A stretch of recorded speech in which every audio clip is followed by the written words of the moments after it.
42-year-old Albuquerque, New Mexico man will spend the rest of his life behind bars for fatally strangling his 27-year-old fiancée and raping her after her death.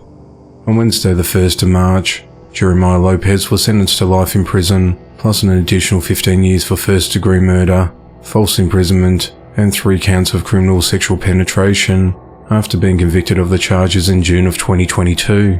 On the morning of the 15th of January 2019, Jeremiah fatally strangled Krishna Perez in their home in the 420 block of Baton Drive Southwest because he discovered risque selfies on her iPad and believed she sent them to another man.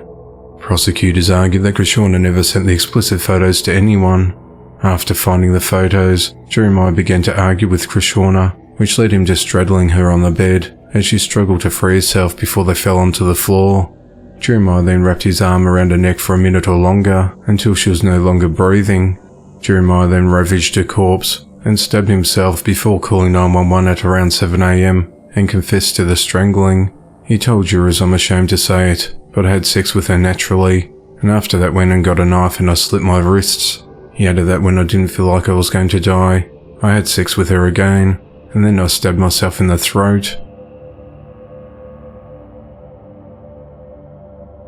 36-year-old Domenico Gigante is behind bars for allegedly fatally shooting his 15-year-old daughter, her mother, her grandmother, and another man who was the father of 2 young children who were also at the home.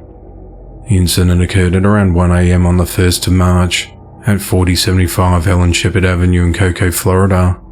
A young child inside the home FaceTimed a family friend and told him about the shooting. That person stayed on the video chat with the child until he arrived at the home and called 911 at approximately 1:55 a.m. Deputies arrived at the scene and found 3 females and 1 male deceased inside the residence. The victims have been identified as 63-year-old Glenda Terrilliga, 35-year-old Constance Terrilliga, 36-year-old Michael Watson, and 15-year-old Kiara Terrilliga.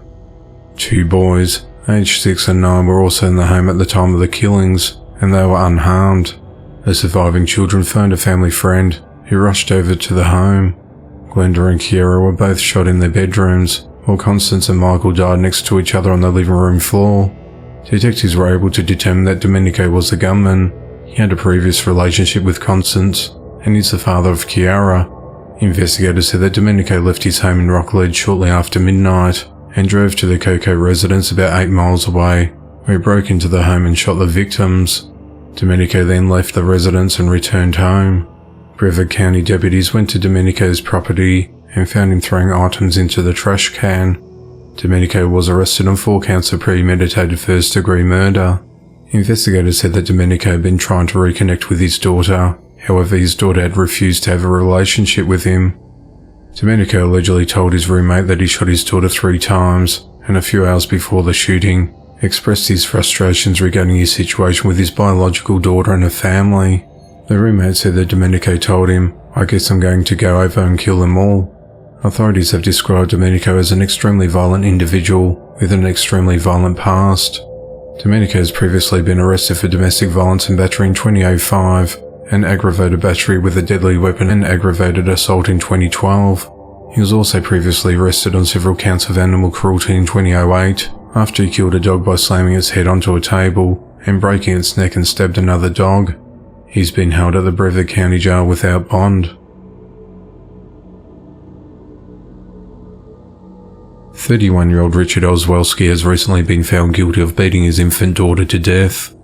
On the 11th of January 2020, authorities responded to Hendricks Regional Health in Danville, Indiana on a report of a 4-month-old girl who was brought into ER displaying signs of a head injury.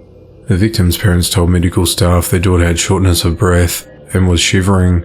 Her child had bruising in various parts of her body, including a calf and around her belly button and eyes. Her child was transported to Raleigh Children's Hospital in Indianapolis, where she died a week later. The Marion County Medical Examiner's Office confirmed the child died of blunt force trauma to the head and spine. The child's mother told investigators that on the 11th of January, Richard was home all day with their baby. When the mother returned home, she noticed bruising around the daughter's eyes, and she thought it looked like she'd been punched in the face. Richard told investigators that he was home alone with the baby, but he denied hurting his daughter. Richard, however, was booked into the Hendricks County Jail on the 10th of March 2021 over a year after his daughter's death. On the 1st of March, Richard was found guilty of aggravated battery resulting in bodily injury, and neglect of a dependent causing death. Richard will be sentenced on the 23rd of March. His charges come with a minimum sentence of 20 years in prison.